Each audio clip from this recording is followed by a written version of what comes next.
আপনাকে যেহেতু মানে একটু তাড়াতাড়ি সেজন্য আমাদের শেষ প্রসঙ্গ সেটা হচ্ছে বিএনপির সাথে জামায়াতে ইসলামের সম্পর্ক। আমরা দেখেছি যে আপনি এবং আপনাদের দলের নায়েবে আমির তারা দুজনেই বিএনপির চেয়ারপারসন এবং ভারপ্রাপ্ত চেয়ারপারসন যারা লন্ডনে ছিলেন তাদের সাথে দেখা করেছেন। দেখা করার পরে আমরা রাজনীতিতে একটা ইতিবাচক সুবাতাস দেখেছিলাম। আপনি এসে ফেব্রুয়ারিতে ইলেকশনের কথা বলেছিলেন। এখন আবার ব্যাপারটা আসলে কোন জায়গায়, মানে জামায়াতে ইসলামী বিএনপি কি পরস্পর মুখোমুখি অবস্থায় আছে?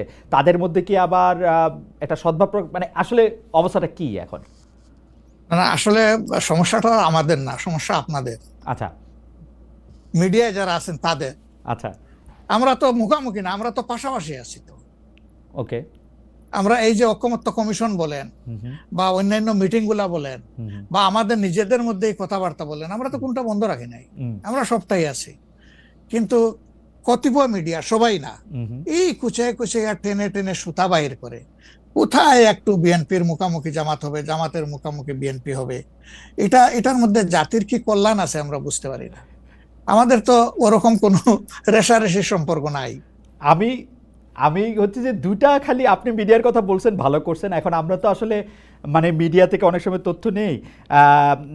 বিএনপির নেতার প্রসঙ্গে একটি সংবাদ শিরোনাম আমি পড়েছি, ভোট হলে তো তাদের গুরুত্ব থাকবে না, জামায়াতকে ফখরুলের খোঁচা।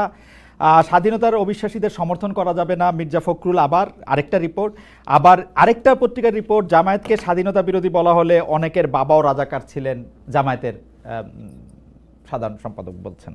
তো আপনি আসলে শুধু মিডিয়াকে না বলে, আমরা তো একটা নেতাদের মধ্যে আপনারে তত একটা দেখি না, মানে আপনারা আমি মনেই করতে পারতেছি না, আমি প্রাণপণে মনে করতে চেষ্টা করতেছিলাম, কিন্তু নেতা কর্মীদের মধ্যে তো ব্যাপারটা আসলে আমরা দেখি। না না, আছে, এটা আমি অস্বীকার করব না। জি, এটা যে কিছু নাই আমি সেটা বলছি না। তবে একটা কথা দেখেন যে আসলে গর্ব অহংকার বড় খারাপ জিনিস।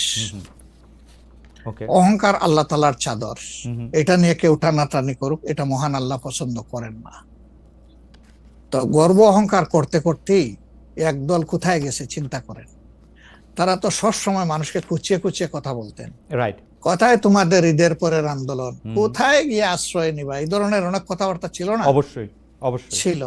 তা আমি এটা যদি আমিও বলি, এটা গ্রহণযোগ্য হওয়া উচিত নয়, এবং এটা অন্য কেউ যদি বলে সেটাও গ্রহণযোগ্য হওয়া উচিত নয়। কাউকে নিয়ে উপহাস করতে নাই।